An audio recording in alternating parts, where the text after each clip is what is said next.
So yan po, isang mapagpalang araw po sa inyong lahat, mga madam sir, mga boss, mga lods, mga lodi, mga idol. Another property for sale na naman po yung papakita ko. Ito naman po ay farm lot po siya, pero ideal po siya sa commercial lot. So, sa mga bago po na sa aking YouTube channel, pa-subscribe po ako, please. At ganoon din sa aking Facebook account, pakipollow nyo po ako. So, tara po, i-check natin itong property na ito.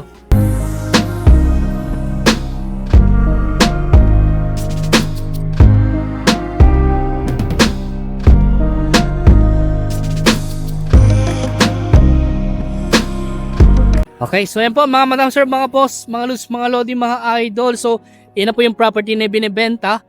Farm lot po siya ngayon. Tinatawag nila ng palay, gulay o kaya mais.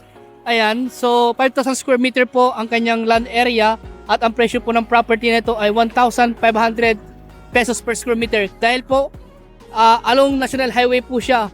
Ito po yung way na papunta po sa town proper po ng Santa Maria, Pangasinan. So, located po itong property nito dito sa bayan po ng Santa Maria, lalawigan po ng Pangasinan.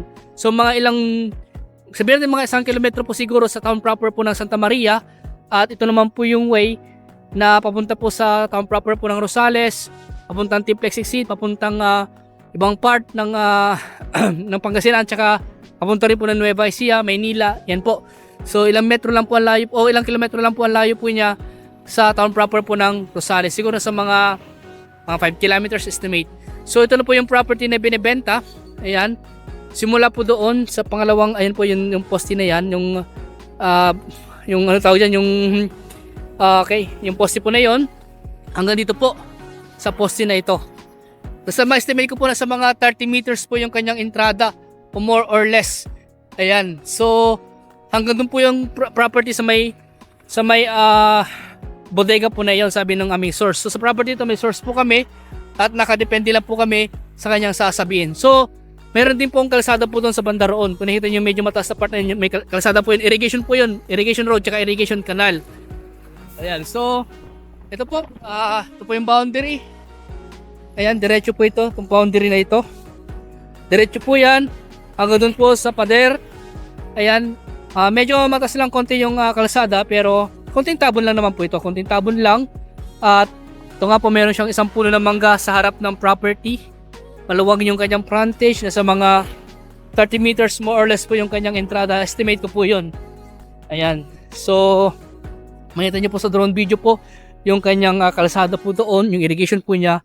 At hanggang dito po, ayan, sakto nga doon sa sinabi ko, sa may tapat ng poste na ito. Diretso po yan hanggang doon sa may pader na yun, dahil yung bodega na yun ay sila din daw gumawa nung aming source. Kaya alam po niya kung saan yung boundary po niya.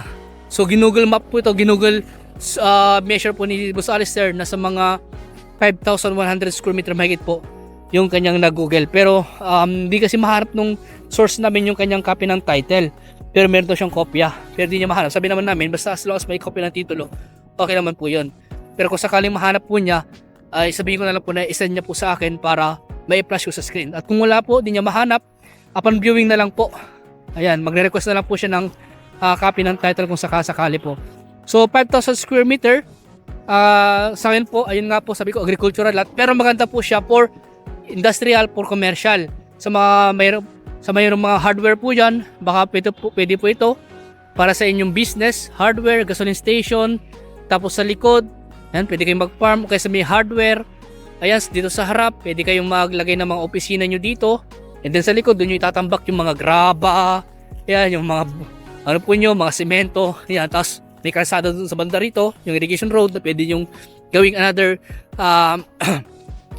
ano po ninyo, labasan or exit, ganyan. Entrance, ganun. Pag sa hardware, meron kayong, yung mga, ano ng truck ninyo. Ayan. So, patag po siya. Ayan, hindi ko na mapuntahan yung ibang part, yung drone video na lang po yung mag-ano po sa inyo sa ibang part ng property na ito. At ganoon din po dito, meron po siyang gasoline station doon. So pwede rin po itong gasoline station. Tapos pwedeng ano dito sa banda rito, sa likod, gawin yung coffee shop o yan, o kaya matambayan. Pwede rin po itong maging farm resort. At merong mountain view dito, yung Balungaw.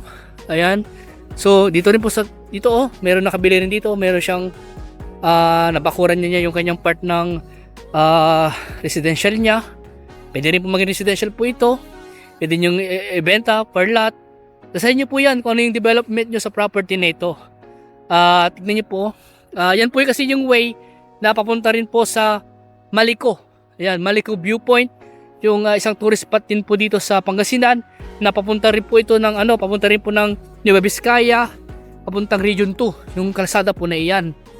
Yan, so maganda po siya for investment, for yan sa may po sa commercial, industrial, sa mga business po. Pwedeng residential or pwede rin pong farming. Nasa inyo po yan kung ano yung development nyo sa property na ito. Yun nga po sabi ko, malapit lang po siya sa town proper po ng